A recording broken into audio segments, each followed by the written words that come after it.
la Terre. Il y a 4,5 milliards d'années.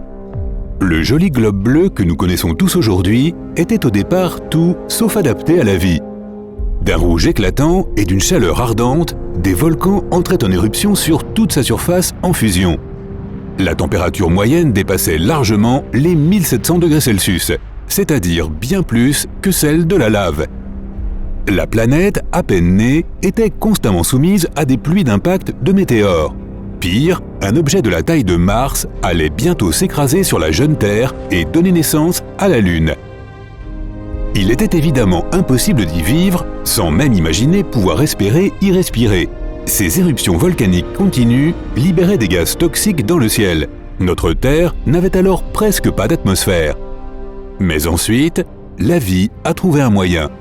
Les réactions chimiques de ces mêmes éruptions volcaniques ont aidé à créer une atmosphère. La planète s'est refroidie et s'est durcie. L'eau est apparue, les océans se sont formés. Ils se sont remplis de micro-organismes qui ont libéré une grande quantité d'oxygène dans l'air. L'atmosphère est devenue respirable. La vie complexe a fait son apparition et a évolué. Et le reste, comme on dit, c'est l'histoire. Imagine maintenant si cette importante atmosphère, ce que nous respirons, cette enveloppe chaude et douillette, la bulle protectrice de notre planète, disparaissait en un clin d'œil. Mais pas pour longtemps, hein, juste 5 petites secondes. Nous pouvons sûrement le supporter. Non? Le temps ralentit et... Première seconde. Tout devient immédiatement silencieux. Imagine un peu. Tu cries ou tu dis quelque chose, mais personne ne peut entendre ta voix, comme dans l'espace. Sans atmosphère, les ondes sonores ne peuvent pas circuler. On ne peut plus que ressentir des vibrations dans le sol. À ce moment-là, la vie sur Terre est comme être dans le vide. La planète a également perdu le bouclier qui nous protégeait de l'énergie solaire. Les rayons du soleil sont trop forts et trop toxiques pour être supportés. Ces rayons sont généralement filtrés lorsqu'ils traversent l'atmosphère. La chaleur se répartit alors uniformément sur toute la planète. Mais là, les plus malchanceux sont ceux qui font bronzette sur la plage. Mais la plupart des gens ne s'en rendent pas encore compte. Au cours de la première seconde, ils ne peuvent que sentir la température augmenter. Beaucoup de plantes n'ont pas autant de chance que les humains. Elles sont moins protégées et se font brûler dès cette brève seconde. Mais le pire, c'est que l'oxygène cesse d'être produite dans la nature. L'herbe, les arbres, les plantes, les fleurs, tous absorbent le dioxyde de carbone dans l'atmosphère. En utilisant l'énergie du soleil, ils transforment ce gaz en oxygène. Tu te souviens sans doute d'avoir appris cela à l'école. C'est la photosynthèse. Mais la majeure partie de notre précieux oxygène provient en fait de l'océan. Enfin, des algues et des micro-organismes qu'ils contiennent. L'océan libère une énorme quantité d'oxygène qui s'élève dans le ciel. Ensuite, l'atmosphère le distribue sur toute la planète. Désormais, sans ce distributeur naturel, nous ne pouvons pas obtenir ce précieux gaz dont notre corps a besoin.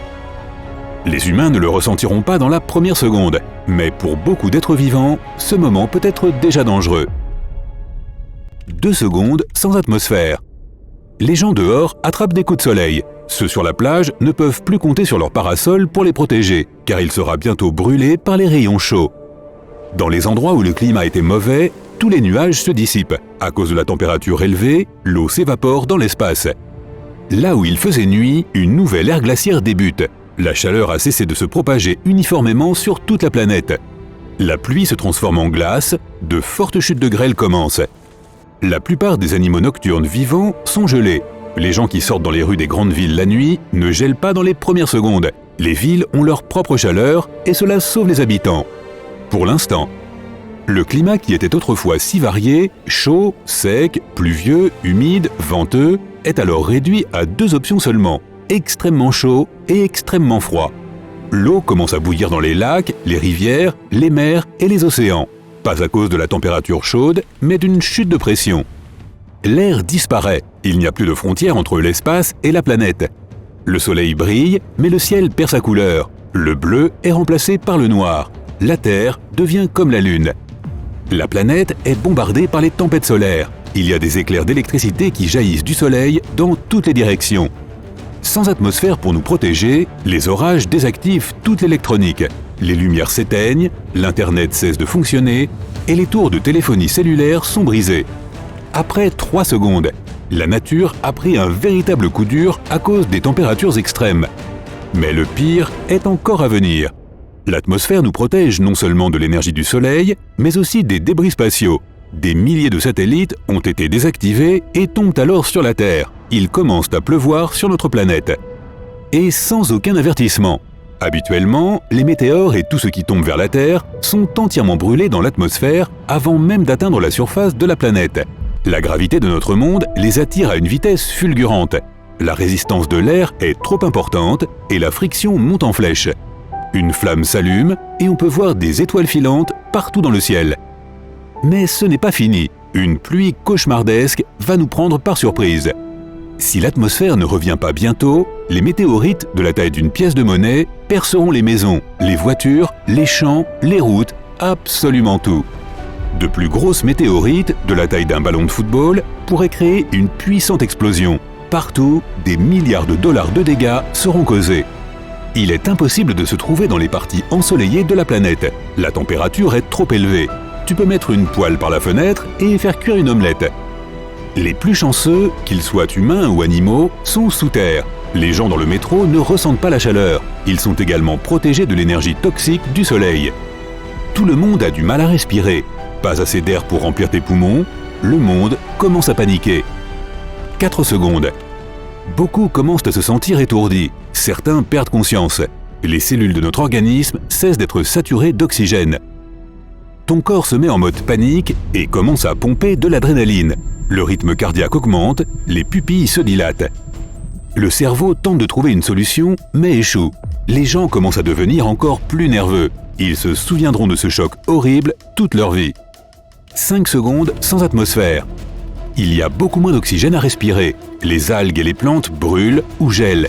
Les petites rivières et les lacs sont presque complètement asséchés. Ils ne font plus que le quart de leur taille. Habituellement, la force de gravité tire les oiseaux vers le bas. Mais là, ils battent des ailes, repoussent la résistance de l'air et tentent difficilement de s'élever. Maintenant, le flux d'air a disparu et seule la gravité demeure. Les oiseaux tombent du ciel, battant des ailes sans défense. Ils sont rejoints par des avions. On se croirait dans un film d'horreur. Boum! Et l'atmosphère revient. La planète se remplit à nouveau d'oxygène et de chaleur. Les oiseaux parviennent à nouveau à s'élever dans le ciel, les pilotes reprennent le contrôle de leurs avions et sauvent des millions de personnes. Le ciel noir redevient bleu, les rayons du soleil ne brûlent plus autant, la chaleur se répartit également un peu partout. La température augmente dans les endroits froids. Les gens peuvent reprendre une grande respiration. Les masses d'eau cessent de bouillir, les plantes survivantes reprennent le processus de photosynthèse. Tu entends à nouveau ta propre voix et d'autres sons. La vie reprend son cours normal. Ouf! Oh, n'oublie pas, les météorites. Des centaines de roches cosmiques et de débris spatiaux commencent à brûler. Mais il est trop tard. Ils sont trop près de la surface et ne se consument pas entièrement. Plusieurs météorites tombent dans la mer et forment des tsunamis. Celles qui s'écrasent sur le sol font des ravages. Heureusement, la pluie se termine aussi vite qu'elle a commencé. Personne ne peut encore utiliser son téléphone car la connexion n'a pas été rétablie après la tempête solaire. La seule question que tout le monde se pose est « que vient-il de se passer ?» La disparition de l'atmosphère pendant seulement 5 secondes a montré combien notre planète en a vraiment absolument besoin. L'humanité n'aurait aucune chance si l'atmosphère disparaissait à jamais. Heureusement, nous disposons de technologies qui nous permettent de surveiller l'état de notre bouclier planétaire. S'il disparaissait, nous devons y être préparés. Les gens pourraient construire de grands dômes qui ne permettraient pas aux tempêtes solaires de passer. À l'intérieur, nous créerions une atmosphère artificielle qui maintiendrait une température et une pression normales. Elle filtrerait les rayons du soleil pour que les plantes puissent libérer de l'oxygène. En dehors des dômes, la Terre ressemblerait davantage à Mars. Tu ne pourrais y aller que dans une combinaison spatiale. Ceux qui n'auraient pas pu se glisser sous les dômes iraient sous terre. Ils vivraient assez profondément pour être protégés du soleil. Il leur serait impossible d'utiliser notre étoile comme source d'énergie. Ils la prendraient alors dans le noyau de la Terre. Et pas besoin de se préoccuper pour une source d'eau fiable. Il y a des rivières et des lacs sous terre. Mais qui sait? Peut-être que le jour où cela arrivera, l'humanité aura déjà trouvé une nouvelle planète habitable. Donc si jamais l'atmosphère disparaissait soudainement, nous ne ferions que l'observer de loin.